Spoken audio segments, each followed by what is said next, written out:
today actually marks 100 days since the inauguration that I've been in the Illinois State Treasurer. And some of you may recall prior to the election that one of the things I said was that I want to start to try to configure this operation to be very similar to a private sector service enterprise as best we possibly could. Once we won the election, I called on some private sector individuals to volunteer their time to help come in and do a performance audit on the Office of State Treasurer. We had them look at all of the operations, the linked deposit program, our financial literacy, Bright Start, and the whole operation. Then we had them also look at some of the administrative side as well as our investment side. We will have, the performance audit is done. We will be releasing it here soon. I waited to release it until we actually have the responses to each of those. So when we do it, you'll see, who was involved with it, what the observations were, what their recommendations were, and then our response to that. But in the meantime, what we have done is laid out here in the press release. As you know, that within 24 hours of being the state treasurer, I issued the order to close the 6 satellite offices.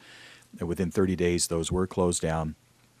The other thing that we did, and we talked about this about a week or two ago, albeit a small state agency and a small fleet of vehicles, we did cut down 50% of the vehicle fleet that we had in our office. We also did an inventory of all the cell phones and BlackBerries that the taxpayers were paying within the office. And it was pretty simple. I just said, if you really need it, you need to tell me. And we wound up eliminating 72% of those. We are tying costs, so you can see in the press release here the costs associated with those as well. We then are in the process right now, and the estimate is we'll save about $6,000, but we're looking at going through all the phone lines, the hard lines that we have. We're paying, I think it's $27 a month per hard phone line that is run into the state capitol, the Thompson Center, and the like. That's run through CMS. But I've instructed my staff to go through a complete inventory of these hard lines. How many do we really have to have? And those that we don't, let's get rid of those. Of course, the redacted letterhead. I think last time I visited with someone, it was $200. I was off. It was $1,000 saved in that.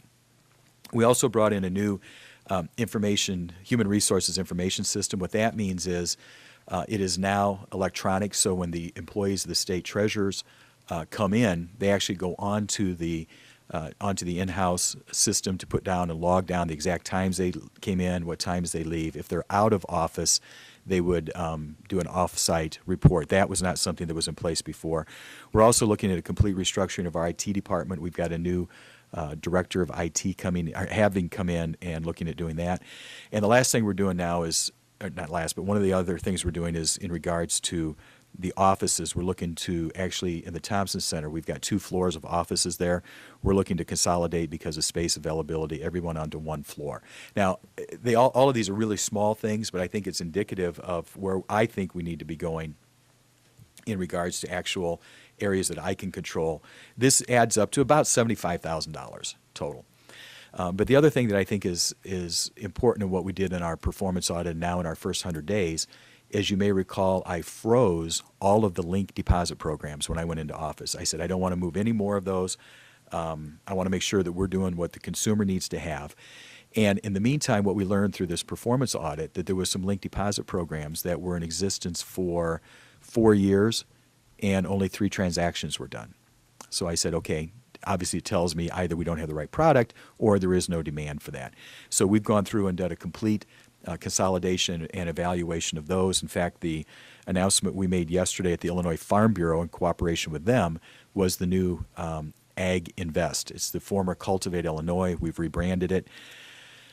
I guess just to be real candid with you, I asked our people, I said, how much did we do in Cultivate Illinois? 4 years ago, there was $1 billion worth of transactions done in Cultivate Illinois.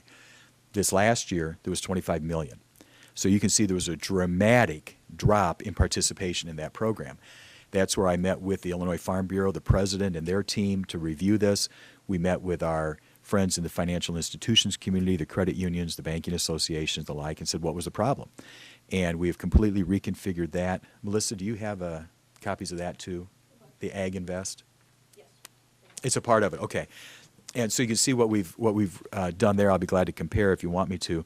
And then there's a whole list of other things that we've done in pursuit of our first 100 days. These were benchmarks that I set with my chief of staff, and our complete team to come back with. And I would like to say that as we now reach that 100-day mark, I think that the things that we said we do within the time frame we have, and hopefully we're setting a good precedent of where we go in the next 100 days.